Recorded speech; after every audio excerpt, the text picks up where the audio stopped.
And now from 13, here's Newsline with Kathleen Campion. The General Assembly meets tomorrow on the Afghanistan crisis. The Security Council meets tomorrow on the Iranian crisis, and Governor Kerry talks about the state of New York. Good evening. The UN General Assembly will meet tomorrow afternoon in emergency session to begin debate on the Soviet invasion of Afghanistan. Now, earlier this week, the resolution dealing with the invasion was stopped by a Soviet veto in the Security Council, but no nation exercises veto power in the General Assembly. Debate is expected to continue through the weekend, and passage of a final resolution is predicted. At the White House, President Carter has taken further action against the Soviet Union. He suspended all licenses for the export of high-technology items to Russia for at least a month. Earlier, the president held a briefing for advisors from past administrations, reportedly calling the Afghan situation the worst crisis since World War II. A senior White House official, meanwhile, has revealed more details of December 29th hotline conversation with Soviet Premier Brezhnev. This official says Brezhnev declared that Soviet troops would leave Afghanistan only when their work is completed. Meeting in New York, the International Longshoremen's Association is also talking foreign policy. The union ordered dock workers from Maine to Texas to stop handling Russian ships and Russian cargoes. That's a move boss Thomas Gleason says will cost the Soviets millions of dollars.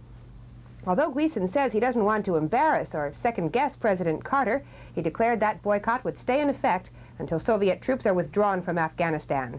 Here's his announcement. The statement goes this way. In response to overwhelming demands by rank-and-file members of the Union, the leadership of the ILA today ordered immediate suspension in handling all Russian ships and all Russian cargoes and ports from Maine to Texas and in Puerto Rico where the ILA workers are employed. This order is effective across the board on all vessels and all cargoes, grain and other foods, and the passenger ships as well as high-value general freight. However, any Russian ship now in process of loading or discharging at a waterfront berth will be worked until completion. The reason for this action should be apparent in light of international events that have affected relations between the United States and the Soviet Union. However, the decision by the Union's leadership was made necessary by the demands of the members. It is their will to refuse to work Russian vessels and Russian cargoes under present conditions in the world. In Afghanistan, reports say more Soviet reinforcements have arrived, and resistance is coming from civilians now as well as from armed rebels. In some cases, Western diplomats say Soviet troops have been killed with stones and meat cleavers. But the Russian hold on Kabul, the Afghan capital, remains strong. Now, from Moscow, the Soviet news agency has accused the White House of making man-hating and cannibalistic statements concerning the impact of the partial U.S. grain embargo. TASS says the Soviet people will not shed tears over the American move. While the UN General Assembly meets on Afghanistan tomorrow, the UN Security Council will meet once more on the Iranian crisis. But in a news dispatch from Moscow, the Soviets have vowed to block American efforts to establish economic sanctions against Iran. But despite that threat, U.S. officials say the White House will go ahead with plans to seek economic sanctions.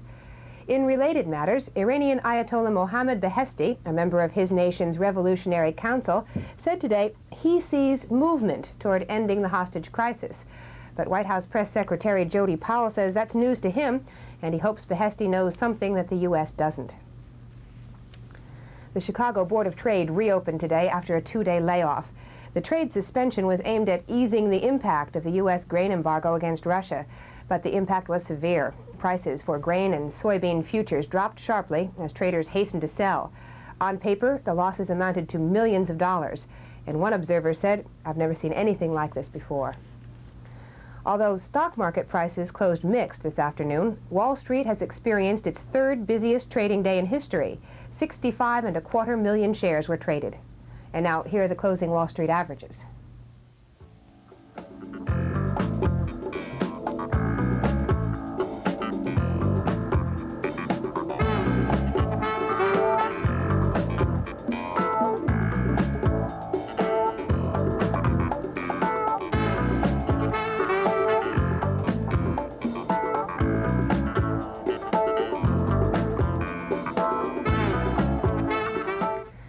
his State of the State address this afternoon, New York's Governor Hugh Carey painted with a broad brush issues his administration will focus on: energy conservation programs, health care, and judicial reforms to speed criminal trials.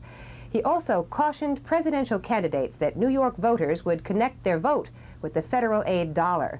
The governor outlined ways he plans to cut state and local spending.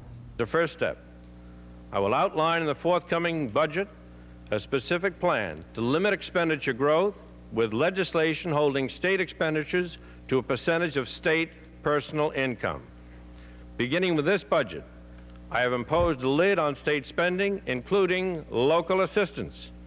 These steps ensure that planned tax cuts of more than $385 million will take effect this year, and cuts of nearly $500 million will occur in the year ahead. In addition, to reduce the cost of large seasonal borrowings, I shall propose that we take steps to change our revenue and expenditure system to conform with generally accepted accounting principles. In this way, budgets will reflect the future cost of our commitments rather than just current cash outlays. I am grateful to Comptroller Reagan for his assistance in the development of the new system, and I invite the leaders of the legislature to join us in putting it into effect. The part of the message that angered Republican legislators